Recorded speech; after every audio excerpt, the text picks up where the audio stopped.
Hey, what is up, guys? Welcome back to Unqualified Critics. So, you may have heard by now, there's a little bit of news out. Sega is re releasing the Astro City Arcade. It was a candy style cabinet, a sort of a miniature sit down format arcade. These things were popular, I believe, in the 90s, and I know a lot of the bar arcades around me, barcade if you will, has these cabinets. They're very cool looking, they're very iconic, and they're very well suited to a multicade format because they were designed to be able to play multiple games that the arcade owner could load up. And we haven't seen anything on the re release front for these candy cabinets until now. This is a Japanese only release, but Amazon Japan is a thing. You would be able to get your hands on this if you want it. It's expected holiday 2020. There isn't a lot of information out, but I do think we have a reason to be excited for this. First off, the cabinet itself, the little mini tiny cabinet itself looks super dope. That green, the stripes, it's even got the old school text underneath the Astro City talking about high fidelity sound or whatever their tagline was. It's got that. This is a pretty cool looking product, and the games list looks really good too. That's something that Sega's done a good job with in their re-release products. Even the games list for the Gamegear Micro was pretty good in my opinion. The problem was you had to buy all four of them to get all the games. And the other problem, the real problem, was it had a tiny 1-inch screen that's completely garbage and useless. But it looks like all is forgiven because they're giving us an Astro City cabinet. So that's what's up. As I mentioned, though, the games list really does look good. We're getting Revenge of Death Adder. So this is a game that's never been re-released, never been ported. That's pretty exciting. Now the arcade went up 3/4 scale Revenge of Death Adder 4-player cabinet, the big boy cabinet, is coming out this year, probably around the same time, holiday 2020. I plan to buy that. I think that's going to sell really well. But it's nice to have this available in multiple formats to let people play it. That's pretty neat. It's just in general got a nice variety of gameplay type.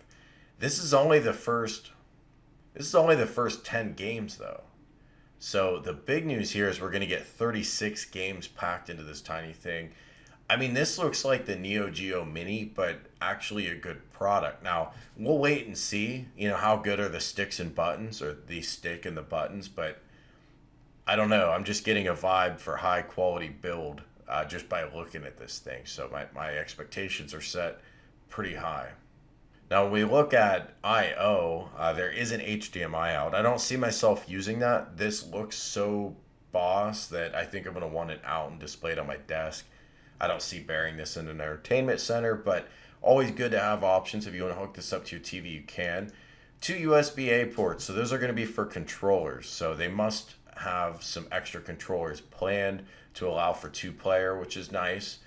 Games like Golden Axe were great co-op type games. Obviously, Columns 2 is a lot of fun to play against somebody. Same thing with Virtua Fighter. There's several multiplayer games here, so that's a good sign.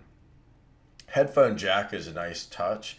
Although, really, I'm hoping we're going to get some high fidelity speakers to truly pay homage to the old school Astro City cabinets.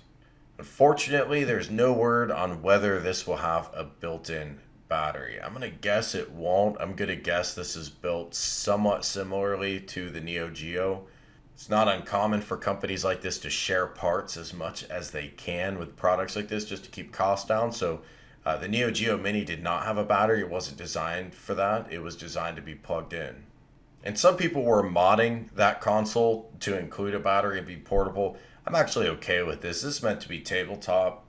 I'd be plugging this in anyway. So not really too worried if it comes with a battery. The pricing is $120 as of today's exchange rate, thereabouts. If you're going to buy this on Amazon Japan, if it is in fact available on Amazon Japan, you can probably expect to spend about 140 buccarinos. So I believe Amazon Japan charges a fee when you have to pay in a different currency. Don't quote me on that. I have bought a few things on Amazon Japan, and it always just came out more expensive than I expected at the end. So I think there's a fee there. And the shipping is substantial. It's being shipped halfway across the globe if you're going from Japan to US. So again, just expect this to be a little on the pricey side, but with this kind of games lineup and with 26 more games on the way, man, that's fine. That's a good deal as far as I'm concerned. The build quality here is right. This is going to be a huge product. And really, I hope we get an Astro City style cabinet from someone like Arcade One Up, because I'd really like to have that in my basement. I know a lot of you guys would like to have that. Let me know what you think below. Does this look like a cool product? Is this something you're interested in? Why does Japan keep getting all the dope stuff, man? What's going on with that? When are we going to get some good exclusive US gaming releases? I guess we have that now kind of with the Arcade One Up. But anyway, I digress. If you enjoy the video, hit like. Make sure to subscribe if you want to hear more from us and stay up to date on our releases. I'll talk to you guys soon. Thanks for watching. Dripping lights paint the skies, all because of you. Dripping lights paint the skies, only